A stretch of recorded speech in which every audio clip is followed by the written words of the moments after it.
this person sitting just next to you, on your right, on your left, who is he? Who is she? Where does he come from? What does she believe in? What are his intentions?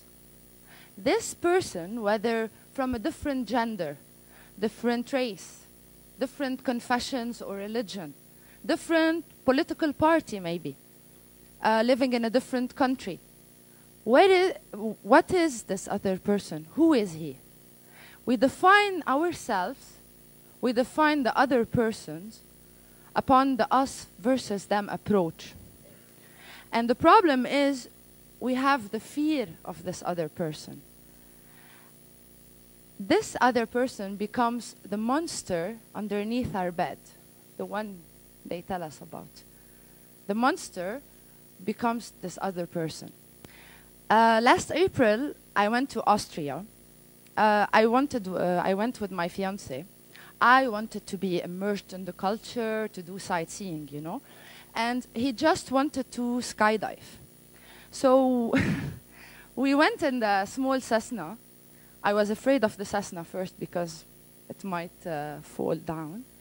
And when we arrived at 4,000 feet above the ground, the trainer opened the door. And I was so freaked out. I looked down and I was thinking, if I fall, where do I go? Though this was the whole purpose of skydiving. And then I was thinking, really, I'm afraid of what might happen, of the unknown. And basically, if you think about it, the fear of the other is because we are afraid of this other person. We are afraid of the unknown. We keep hearing people saying, don't go to this region, they will kill you. Don't play with this other kid. Watch out. Mind your language. This I love so much. Mind your language in front of them. They are traitors. We are the martyrs. We need to defend ourselves. So this is always the us versus them approach. And the problem is we live in a country which is fragmented and divided. We live in a country with a long, really long history of conflict. Some people say since 1840.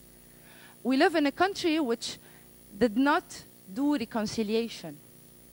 And the problem is we are inheriting this fear of the other. And I know you all live in this country, so basically it's a turbulent present and shaped by a conflict-ridden past. The Lebanon's conflict-ridden history, among other reasons, is primarily due to the fear of the other. And there's like hatred and violence across various groups in Lebanon. So basically, children and youth who are born after the civil war and today, they are inheriting not only the fear of the other, they are inheriting this turbulent present. And they are adopting the narrow, intolerant mentalities of their parents, local leaders, communities, and by that, they are adopting the us versus them approach. So how can children and youth living in such a turbulent present, shaped by this past, create this peaceful future we are talking about? How can they make change if we do not break the barriers? How can we make change if we're still hanging to the stereotypes like Amber was just saying? How can we deal with our past and if we're just hanging to it and not doing anything?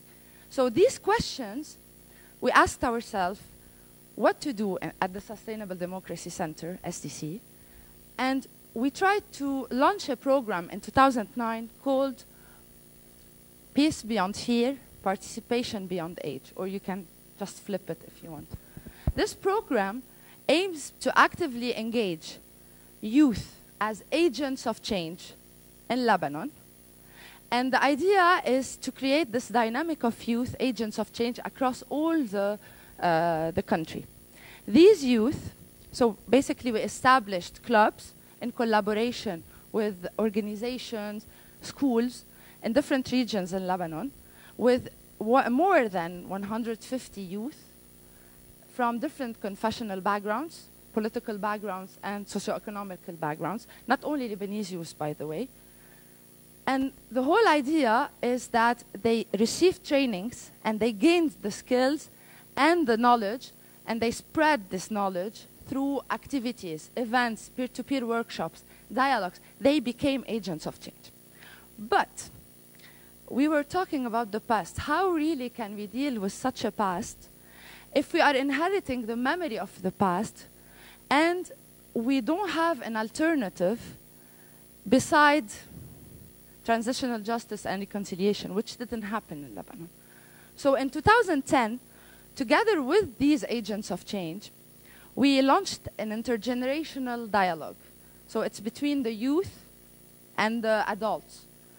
It's about the taboo subject of the history of Lebanon. And the idea was to travel across Lebanon and to gather opinion about it and to learn from these kinds of dialogues. In 2013, so it was 2010, 2013, we launched a project called Windows to Participation, Doors to Peace. It's about windows and doors and cultural heritage as a tool of rapprochement. I would like you to see a bit the documentary.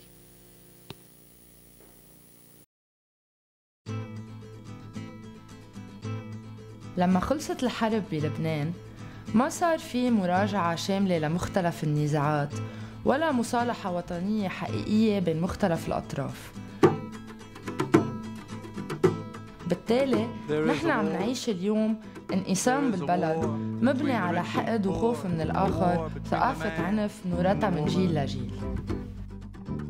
تعتبر الذاكرة للنزاعات بلبنان من التراث الغير مشترك بين مختلف الأطراف، خاصة أنه كل واحد عنده تفسيره الخاص أو وجهة نظر مختلفة باللي صار.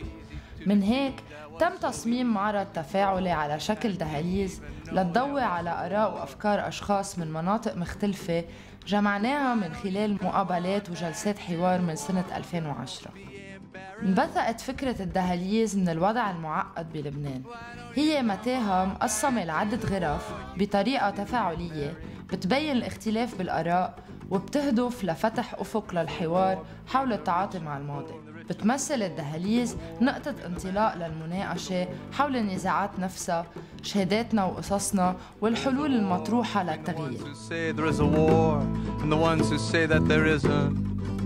Why don't you come on back to the war? That's right, get in it. فتنا كل المواضيع حق أو باطل، أكيد بدها تنتهي حدا يلغي الثاني. في الواحد يقدرها على شغله. ليش عم نرجع نكرر الحوادث نفسها عبر التاريخ وشعبنا مش عم يتعلم؟ ارتكبت مجزرة بحق 22 شاب. احنا بدنا نصفى، بس كمان نحن بدنا التاريخ ما يظلمنا وكمان ما بدنا بقى نتكلم فيه.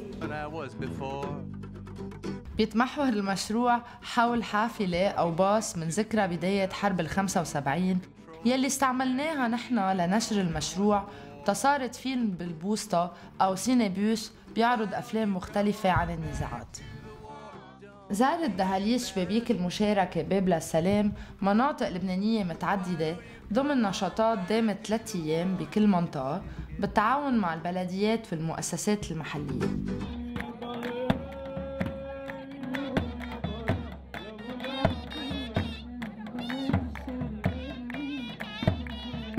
على أمل أنه تكون هيدا المبادرة مقدمة لحوار شامل على المستوى الوطني. Why don't you come on back to the war? Can you hear me speaking? Of course, people came to the dinners more than the intergenerational dialogues, that's for sure. But the whole idea about this program, it changed the youth themselves first. It broke the barriers between youth in Lebanon. And mostly it changed me because I also, through this dialogue and through SDC, I changed a lot. I faced my fears in the country. And Noor, for example, is one of the youth who challenged this taboo. Her parents told her that this particular political party and this particular confession killed your uncle. So do not talk to the people from this confession. And Noor, through these dialogues, she says that she first challenged the taboo and she discovered that her own, let's say, people or the people that are affiliated to her confession also killed other people. So basically, now she's critical and she has her own view about what happened. And she trespassed those boundaries that her community installed for her. Ali too says that before he never thought of crossing the street, separating his region from the other one, because he thought that he would get beat up or get killed. This is what they told him. So basically now, at least he crosses the street, but now he thinks differently about it. And the whole idea, I don't want to tell you to join us, of course I do. I don't want to tell you to fund us, of course I do. But if we would cross the street, trespass the boundaries, maybe we can become more than mere observers of what's happening, and maybe we can become partners of the change. Thank you so much. Thank you.